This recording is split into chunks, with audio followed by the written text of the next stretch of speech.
دوستوں،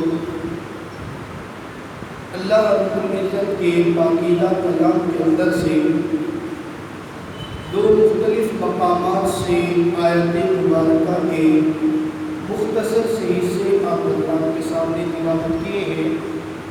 دعا ہے رب العالمین سے کہ میرا اللہ ان آیت مبارکہ کا ترجمہ، تفسیر اور مفہوم اس مختصر سے وقت کے اندر آپ حضرات کے سامنے بیان کرنے کی توفیق عطا فرمائے۔ حضرات محترم، اللہ رب العزت کی ذات، عظمت، شان، کبریائی بہت بلند ہے، اور حدیث قدسی کے اندر ہے کہ الکبریاء ردائی، میرا اللہ فرماتا ہے کہ کبر یہ میری چادر ہے۔ ذہن میں رکھیے، جو چیز جس مقصد کے لیے ہو، اگر اس چیز کو اسی مقصد پر رکھا جائے تو کبھی بھی کائنات کے اندر فطور پیدا نہیں ہوتا، مزاج کے اندر فطور پیدا نہیں ہوتا، نظام کے اندر گڑبڑ پیدا نہیں ہوتا۔ اگر کسی چیز کو اس کے مقصد کے خلاف استعمال کرنا شروع کر دیں تو نظام بھی خراب ہوتا ہے، ماحول بھی خراب ہوتا ہے، اور دنیا کے اندر ایک افراتفری کا ماحول پیدا ہو جاتا ہے۔ احادیث مبارکہ کا مطالعہ، نبی پاک صلی اللہ تعالیٰ علیہ وسلم کے فرامین، آیات مبارکہ، مفسرین کی تفاسیر، سب کا اگر گہرائی سے مطالعہ کیا جائے تو یہ بات واضح اور روشن ہوتی ہے کہ میرے اللہ کا جو حکم ہے، میرے اللہ کی جو عظمت ہے، میرے اللہ کی جو شان ہے، منقبت ہے، انسان کے ذمے اس کا ماننا، احترام کرنا، اس کو دل و جان سے تسلیم کرنا انتہائی ضروری ہے۔ اگر کوئی آدمی اللہ کے حکم کو نہیں مانتا، نبی پاک صلی اللہ تعالیٰ علیہ وسلم کے طریقوں کے مطابق زندگی نہیں گزارتا، یہ اپنے ساتھ بھی دشمنی کر رہا ہے، اپنے معاشرے کے ساتھ بھی دشمنی کر رہا ہے، اپنی زندگی اور اپنی آخرت کو خراب کر رہا ہے۔ ایک انسان جب سطحی نظر سے سوچتا ہے کہ ہمارا مالک بھی اللہ، خالق بھی اللہ، رازق بھی اللہ، پھر اللہ کے حکموں کے اندر خواہ خواہ اپنے ذہن کو، اپنے عقل کو دوڑانا اور بحث کرنا، یہ مملوک ہونے کی نشانی نہیں ہے۔ اس کو میں مثال سے سمجھاتا ہوں۔ ہر چیز کا مالک تو اللہ تعالیٰ کی ذات ہے، لیکن ظاہری طور پر جانوروں کے اوپر ملکیت اللہ نے انسانوں کو دے دی ہے۔ کتنا ہی طاقتور جانور ہو، کتنا ہی قد آور جانور ہو، ظاہراً اللہ رب العزت نے ان کا مالک انسان کو بنا دیا۔ اور ایک جانور کے دماغ کے اندر بھی یہ بات ہوتی ہے کہ میرا مالک انسان ہے۔ مثال کے طور پر اونٹ کو لے لیجئے، اس کے اندر طاقت ہم انسانوں سے بہت زیادہ ہے، اس کا قد بھی ہم انسانوں سے بہت بڑا ہے، لیکن اس کے دماغ کے اندر یہ بات ہے کہ میرا مالک یہ انسان ہے۔ ہم چارہ بھی ڈالتے ہیں اس کو، پانی بھی پلاتے ہیں اس کو، اور اس سے کام بھی لیتے ہیں، لیکن اس کے دماغ کے اندر یہ بات ہے کہ یہ میرا مالک ہے۔ اس نے انسان کو اپنا مالک تسلیم کر لیا۔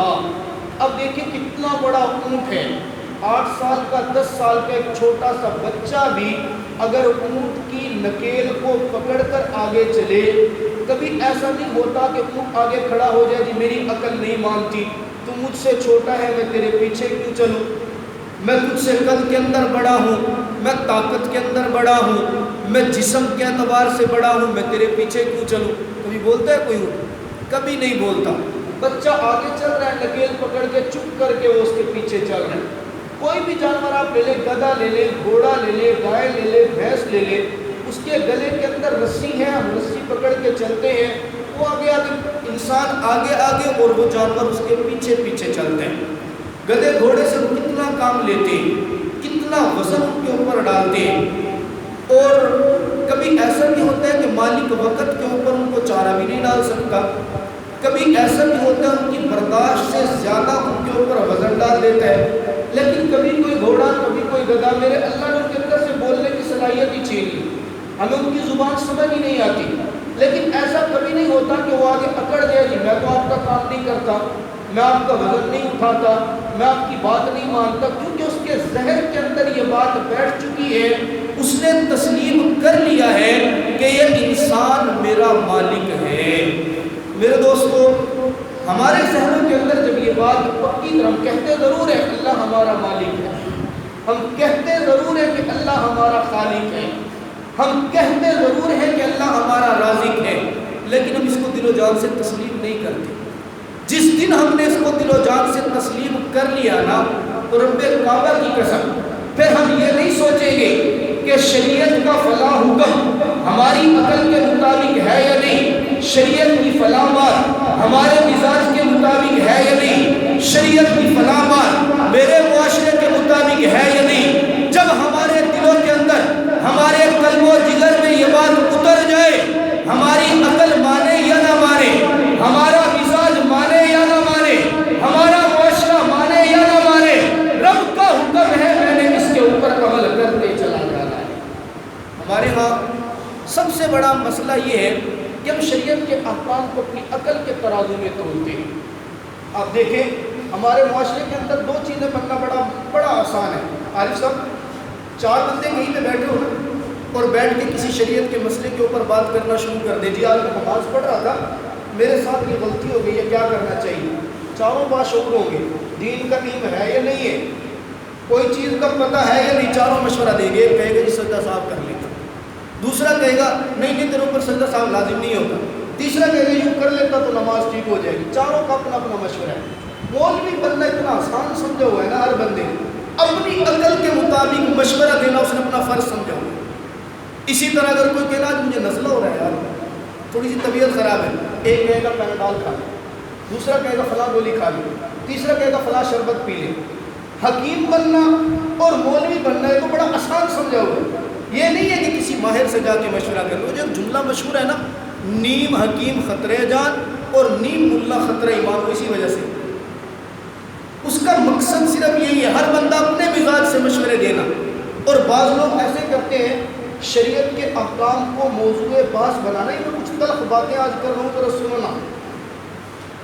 بعض لوگوں نے شریعت کے مسائل کو موضوع بحث بنا کر اپنی انا کو درمیان میں لے آتے ہیں، بات کرتے کرتے اتنا آگے چلے جاتے ہیں، شریعت کو پیچھے چھوڑ کر اپنی انا آگے لے آتے ہیں۔ اگر کوئی سمجھدار نے کیا دینا بھائی بات نہ کرو، یہ شریعت کی بات ہے۔ بعض لوگ نقل کفر نباس غصے میں یوں کہہ رہے تھے، رکھ پڑے اپنی شریعت کو، میں جو بات کر رہا ہوں اس کو مان۔ ایسے کہتے ہیں نہیں کہتے؟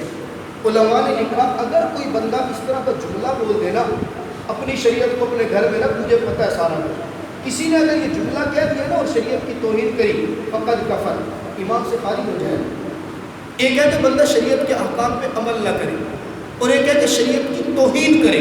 احکام پہ عمل نہیں کیا تو یہ بندہ گناہ گار ضرور ہوگا، لیکن اگر شریعت کی توہین کی تو اس کا ایمان ہی برقرار نہیں رہے گا۔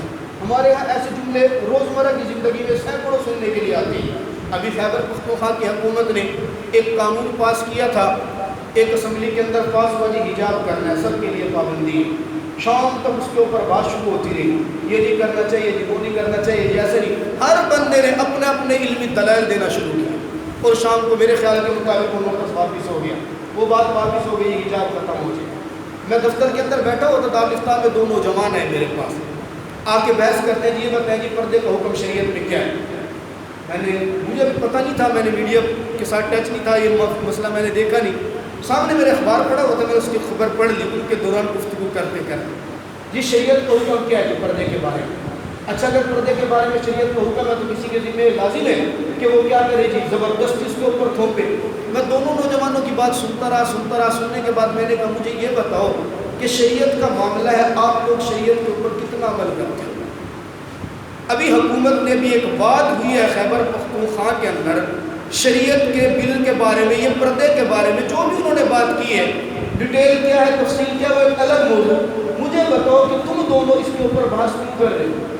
کیا تم وہ بحث کر کے اس کو رکوا سکتے ہو، یا بحث کر کے اس کو نافذ کروا سکتے ہو، یا تمہارے بس کے اندر یہ بات ہے جب انہیں پیار سے سمجھایا میں نے کہا کہ سچ بات یہ ہوتی ہے آج کل نوجوان شریعت کو نہیں دیکھتے، جب بات چل پڑتی ہے نا پھر یہ ہوتا ہے میں نے اس کو نیچا دکھانا ہے، اس نے مجھے نیچا دکھانا ہے۔ بہت سارے مسائل آپ کسی کو شریعت کا مسئلہ سمجھانا شروع کریں، آپ دلائل دیتے رہے نوجوان آگے کیا کہتے ساری باتیں مولوی صاحب آپ کی ٹھیک ہے، میری عقل نہیں مانتی، میری عقل یہ کہتی ہے، میری عقل میں یہ بات نہیں آتی۔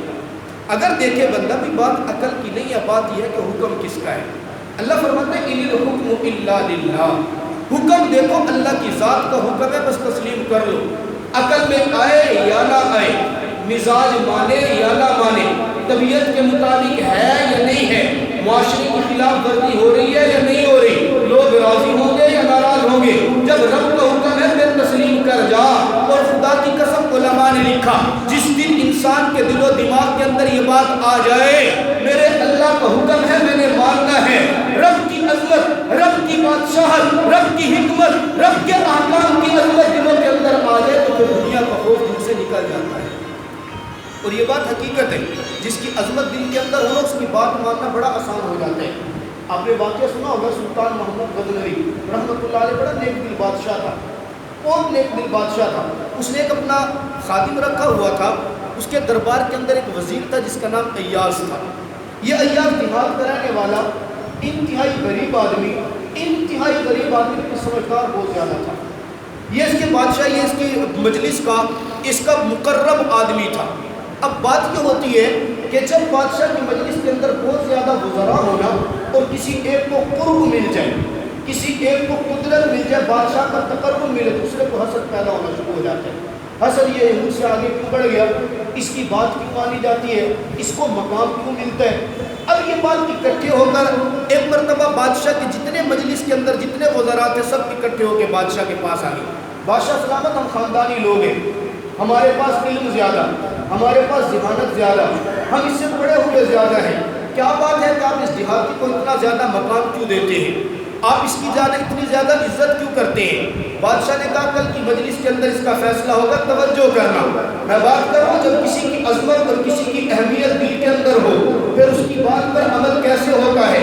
بادشاہ نے کہا کل کی مجلس کے اندر، بادشاہت کے اندر میں تمہیں اس کا جواب دوں گا۔ کل صبح ہوئی، بادشاہ کا دربار لگا، محفل کے اندر دربار بیٹھے ہوئے تھے، مجلس لگی ہوئی ہے، بادشاہ نے پھل منگوایا اور پھل منگوا کر اس کو چھوٹے چھوٹے ٹکڑے کیے اور چھوٹے چھوٹے ٹکڑے کرنے کے بعد تمام وزراء کو اس کے وہ ٹکڑے دیے، یہ میرے بادشاہ، مجھ بادشاہ کی جانب سے تمہارے لیے انعام ہے، اس پھل کے ٹکڑے کو چکھو اور کھاؤ۔ میرے دوستوں، تاریخ میں واقعہ لکھنے والا لکھتا ہے ہر ایک وزیر نے وہ ٹکڑا پکڑا، منہ کے اندر رکھا، چبایا، اس کے اندر کڑواہٹ کتنی تھی، وہ اتنا کڑوا تھا کوئی وزیر اس کو کھا نہیں سکا۔ ہر ایک نے وہ ٹکڑا منہ سے نکالا، بادشاہ کو کہا بادشاہ سلامت، ہم میں ہمت نہیں ہے اس کو کھانے کی، ہم کھا نہیں سکتے۔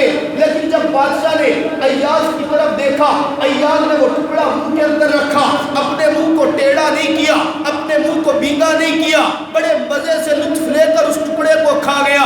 سارے بادشاہ کے دربار، سارے وزراء، سارے درباری دیکھنے لگے۔ بادشاہ نے ایاز کو بلا کر پوچھا ایاز بتا تو صحیح، یہ جو ٹکڑا میں نے تجھے کھانے کے لیے لیا تھا یہ میٹھا تھا یا کڑوا تھا؟ ایاز مسکرا کے کہنے لگا بادشاہ سلامت یہ تو بڑا کڑوا تھا۔ بادشاہ نے کہا اگر یہ کڑوا تھا کوئی اور تو نہیں کھا سکا، تو نے کھایا کیوں، تو کیسے کھا گیا؟ میرے دوستو اس ایاز کا جواب سننا، مسکرا کے کہنے لگا بادشاہ سلامت میں نے آج تک آپ کے ہاتھ سے جو کچھ بھی کھایا وہ بڑا میٹھا تھا، بڑا ذائقے والا تھا، میں آج تک آپ کے ہاتھ سے میٹھی چیزیں کھاتا رہا، آج پہلی مرتبہ آپ کے ہاتھ سے مجھے کڑوی چیز ملی ہے۔ میرے ضمیر نے، میری غیرت نے گوارا نہیں کیا کہ جس کے ہاتھ سے میں میٹھی چیزیں کھاتا ہوں اس کے ہاتھ سے مجھے اگر کبھی کڑوی چیز ملے تو میں اس کو پھینک دوں، میری غیرت گوارا نہیں کرتی۔ اندازہ کریں ایک بادشاہ کی محفل میں عام سا آدمی وزیر کیا کہتا ہے کہ میں میٹھی چیزیں کھاؤں اور کڑوی نہ کھاؤں، یہ غیرت گوارا نہیں کرتی۔ مولانا روم رحمۃ اللہ علیہ واقعہ لکھنے کے بعد کہتے ہیں ہم لوگوں کا مزاج بھی ایسا ہی ہے، دوسرے وزراء کی طرح ہم اللہ کے ان احکامات پر تو عمل کرتے ہیں جو میٹھے لگتے ہیں، اگر کبھی کوئی حکم مزاج اور عقل کے خلاف آ جائے پھر ہم اس حکم کو ماننے کے لیے تیار نہیں ہوتے۔ اگر ہمارا مزاج ایاز جتنا بن جائے، ہماری عقل مانے یا ہمیں پسند ہو یا نہ ہو، بس طبیعت میں یہ بات ہو کہ میرے رب کا حکم ہے، رب کعبہ کی قسم ہمارے عمل کرنے میں تو دیر ہو سکتی ہے لیکن رب کی رحمت کے دروازے کھلنے میں دیر نہیں ہو سکتی۔ عیاض نے ایک الماری بنائی ہوئی تھی اپنی، الماری کے اندر اس نے ایک مخصوص کوئی چیز رکھی ہوئی تھی۔ اب وہ صبح جاتا شام کو جاتا، الماری کا تالا کھولتا، الماری کو کھولتا، اس کے اندر غور سے دیکھتا، پھر الماری کو بند کر دیتا۔ دوسرے وزراء نے بڑی کوشش کی کسی انداز سے کہ ہم دیکھ سکیں اس نے الماری میں رکھا کیا ہے، بڑی کوشش کی، وہ کسی کو دکھاتا نہیں، چابی نہیں دیتا۔ بالآخر سارے وزراء نے اکٹھے ہو کر نہ شکایت لگی، بادشاہ سلامت ہمیں محسوس یوں ہوتا ہے کہ عیاض نے آپ کے قیمتی خزانے کی کوئی قیمتی چیز چرائی ہے اور اس کو یہاں الماری کے اندر چھپا کے رکھا ہوا ہے، تالے کے اندر رکھا ہوا ہے، کسی کو دیکھنے بھی نہیں دیتا۔ بادشاہ کو بھی شک ہو گیا، اچھا یہ بات ہے، عیاض کو بلایا، دربار لگا لیا، عیاض بتا تیری الماری ہے؟ جی بادشاہ سلامت الماری ہے۔ تالا لگایا ہوا ہے؟ جی بادشاہ سلامت تالا لگایا ہوا ہے۔ تو روزانہ دیکھنے کے لیے جاتا ہے؟ جی بادشاہ سلامت جاتا ہوں۔ تو کسی اور کو چابی بھی نہیں دیتا؟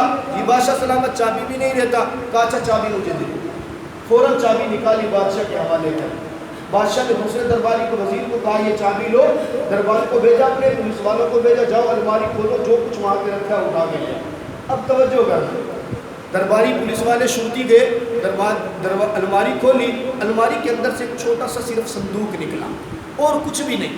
وہ صندوق اٹھایا، صندوق کو کھولا، دیکھا اس کے اندر ٹوٹے ہوئے جوتے ہیں، پھٹا ہوا قمیض ہے اور پھٹی ہوئی دھوتی ہے۔ یہ تین چیزیں، ایک دستار ہے پھٹی ہوئی، یہ چند چیزیں اس بکسے کے اندر رکھی ہیں، اٹھا کے لے۔ بادشاہ کے سامنے ایک بار یہ پیش کیا، بادشاہ نے پوچھا اس کے علاوہ کوئی اور چیز؟ کہا کچھ نہیں۔ کوئی قیمتی چیز؟ کچھ نہیں۔ عیاض سے پوچھا ہاں عیاض الماری کے اندر یہی چیزیں تھی؟ جی بادشاہ سلامت یہی ہیں۔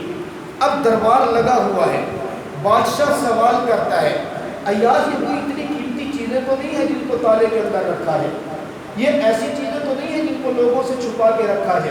کیا ماجرا ہے؟ تو روزانہ صبح جاتا ہے، شام جاتا ہے، دیکھتا ہے۔ اب عیاض کی آنکھ سے آنسو نکلتے ہیں۔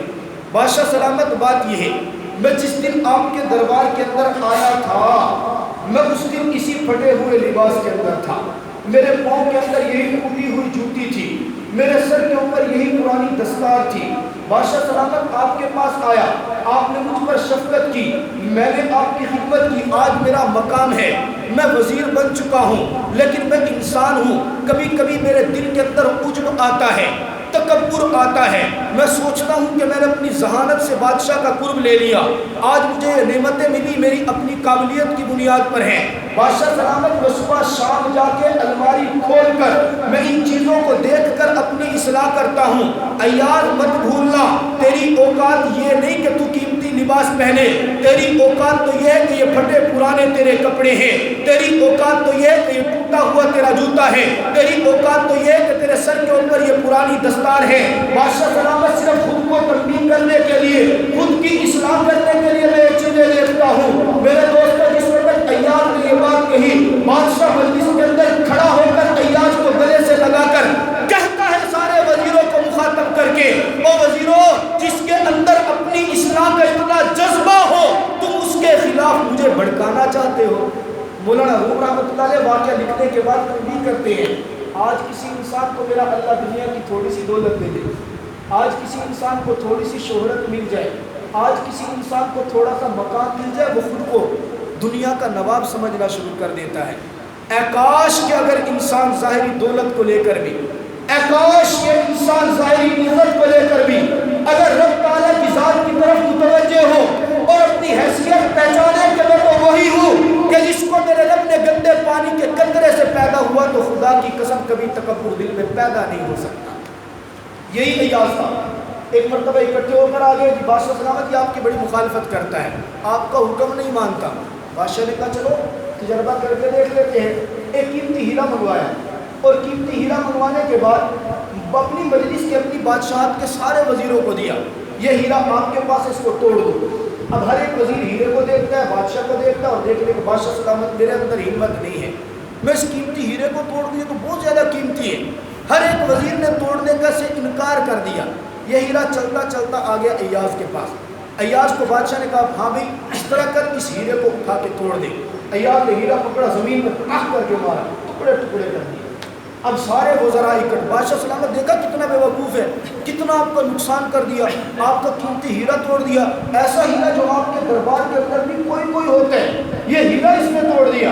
اب بادشاہ نے پوچھا ایاز یہ بتا تو نے ہیرے کو توڑا کیوں؟ یہ سارے کہتے ہیں نقصان کر دیا، تو بتا تو نے کیوں توڑا ہے؟ میرے دوستوں ایاز کا جواب سننا۔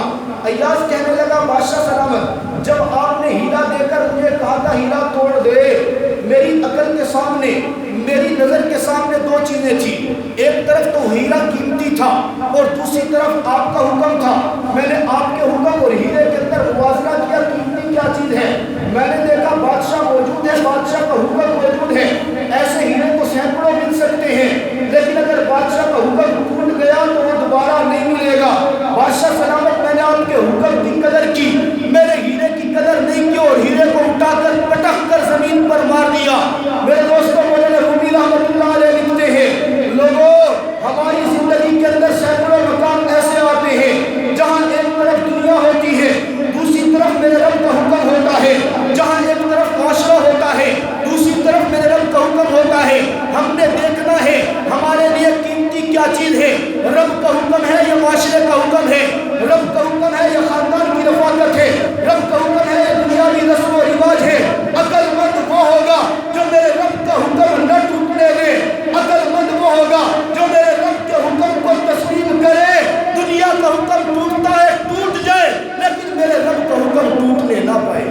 میرے دوستو یہ عقل مندی ہے، رب تعالیٰ کے احکام پر عمل کرنا، رب تعالیٰ کے احکام پر عمل کرنا یہ انسان کے لیے دانش مندی کی بات۔ میں نے ذکر کیا ان الحکم الا للہ، جب ہمارے مزاج کے اندر یہ بات آ جائے گی، ہماری مزاج کے اندر یہ بات، ہم نے اللہ کے حکم کو دیکھنا ہے، دنیا کو نہیں دیکھنا۔ میں ذکر کر رہا تھا ہمارے ہاں یہ بہت بڑا مسئلہ ہے، جب کبھی کوئی مسئلہ ہوتا ہے چھوٹی سی بات ہوتی ہے ہر بندہ بیٹھ کے، ابھی حال ہی کے اندر کئی مسائل ایسے پیدا ہوئے کہ جب مسئلہ بتایا ہر بات کے اندر مولوی کی بات، ہر بات کے اندر آپ کی بات، لیکن اب کچھ باتیں ایسے ہیں کہ عالم بات کر رہا ہے بیٹھ کے، اب نوجوان کہتا ہے جی میں نے تھوڑا بہت پڑھ لیا ہے، مولانا صاحب آپ کی بات بالکل ٹھیک ہے لیکن میری عقل نہیں مانتی۔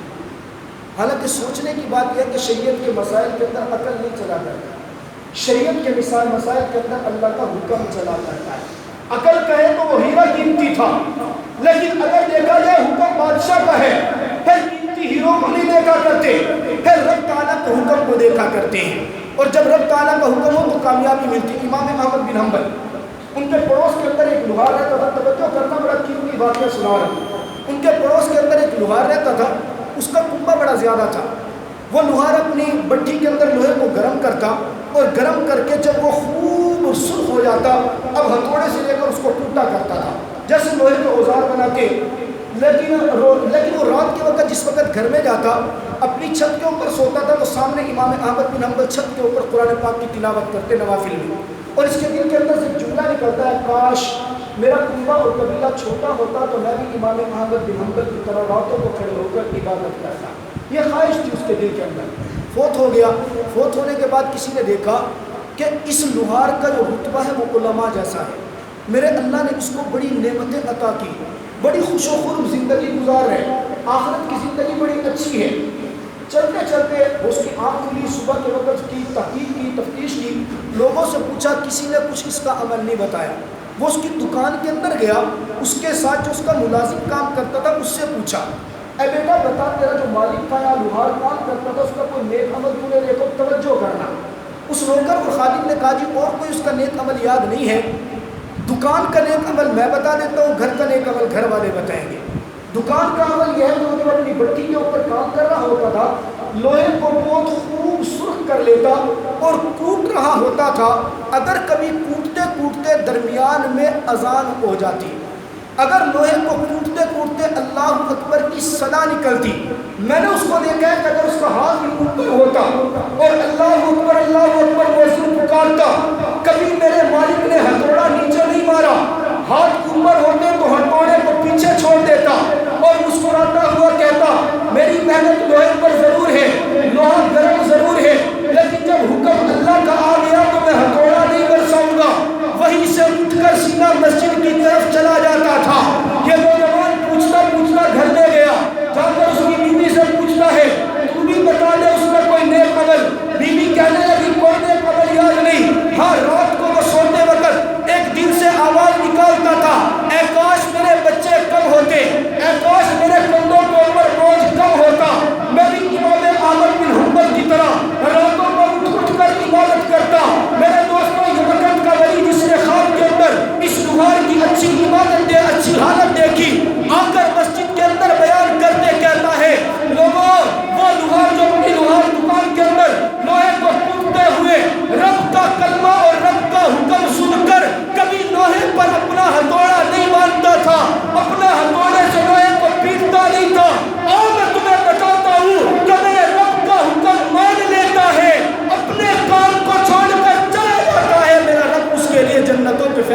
فرما دیتا ہے۔ تو میرے دوستو عرض یہ ہے، ہمارے ہاں بہت مرتبہ ہر ایک کی زندگی میں آتے ہیں دن کے اندر 5 مرتبہ اذان ہوتی ہے۔ میں خدا کی قسم کھا کے کہتا ہوں کبھی یہ انداز اختیار کر کے دیکھیں، آپ کام کر رہے ہو، کام کرتے کرتے آپ کا آدھا کام ہو گیا، آدھا کام باقی ہے اور درمیان میں اذان ہو جائے، آپ کبھی اس کام کو اسی جگہ چھوڑ کے نکل کر دیکھیں۔ خدا کی قسم جس وقت آپ چل کے مسجد میں آئیں گے نا اور یہ جو نماز آپ ادا کریں گے نا، جو کام ادھورا چھوڑ کے آپ آئے ہیں، اس نماز کے پڑھنے میں جو لطف آئے گا وہ دنیا کی کسی اور شے کے اندر نہیں ہوگا۔